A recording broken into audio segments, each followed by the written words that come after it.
There's a new poll that is out from Bloomberg and Morning Consult. It is a monthly poll, and it is of the battleground states. Trump, I'm reading the poll right now. This came out this morning. Trump is up 10 points in North Carolina, 51-41. Trump is up 4 in Wisconsin. Trump is up 8 in Nevada. Trump is up 7 in Arizona. Trump is up 6 in Georgia. Trump is up 1 in Pennsylvania. And Trump, according to this, down 2 in Michigan. So of the 7 acknowledged battleground states, Trump leads in 6 of them.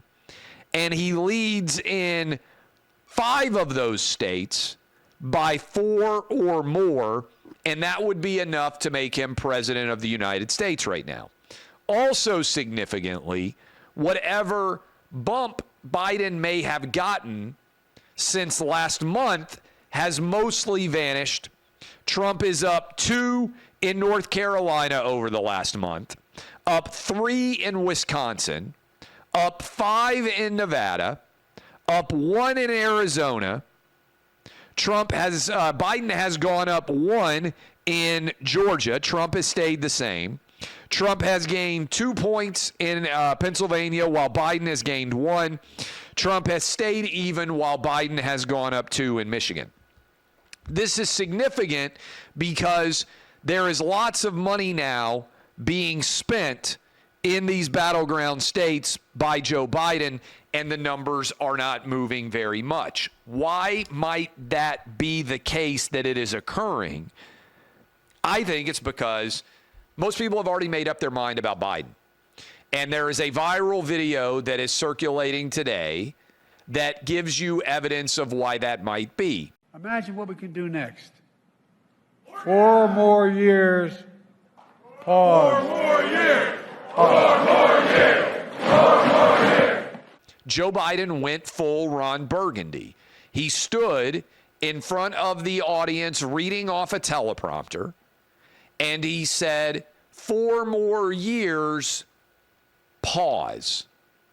He read the instruction in the teleprompter that he should pause. Right after saying what is a very universal and long used chant for anyone running for re-election, 4 more years, we know it well. Biden, who has been reading off teleprompters for multiple generations now, read the instruction in his speech that he should pause. 4 more years, pause. His brain is broken. Whoever is putting whatever they are in the teleprompter, it makes me wonder, what would he not read? How lost is he that he saw that and he actually read the pause? Remember, this has happened before when Go Get 'Em was in the speech. Do you remember that? I think it was a State of the Union speech. He finished, and it was clear that he had finished, and then he read, "Go get him." And I think that was an instruction to the staff to go get him, and they accidentally left it in. Joe Biden is Ron Burgundy. He cannot win re-election. I do not believe that he will, as we are sitting here 6 months out. But the gambling markets say this is basically a dead heat. It is going to be a close race. Make sure that all of you vote and have your voices heard. I don't know how many of you saw this. Maybe we can clip and share it. Yesterday, we talked about Joe Biden saying 4 more years, pause. He read directly off the transcript like Ron Burgundy, 4 more years, pause. On the official White House transcript, they pulled the word pause out and said it was indecipherable. Again, it's a relatively minor thing, but if we had an honest media, they would call out the White House stenographers for directly changing what was said in that case. 4 more years, pause, is what Biden said during his speech yesterday. They said 4 more years, indecipherable. No, he read directly off the transcript, pause. And this is part and parcel to me of lies that are spread and easily distributed. And I'm seeing some of this now on the campus protests. People are saying, you don't support free speech anymore.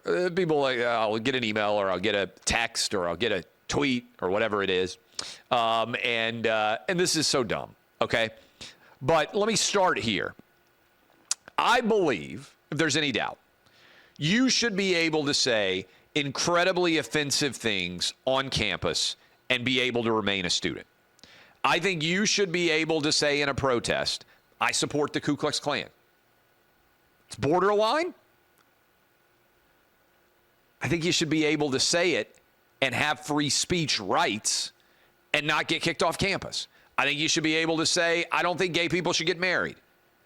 I think you should be able to say, I don't think that that a man who pretends to be a woman is a woman.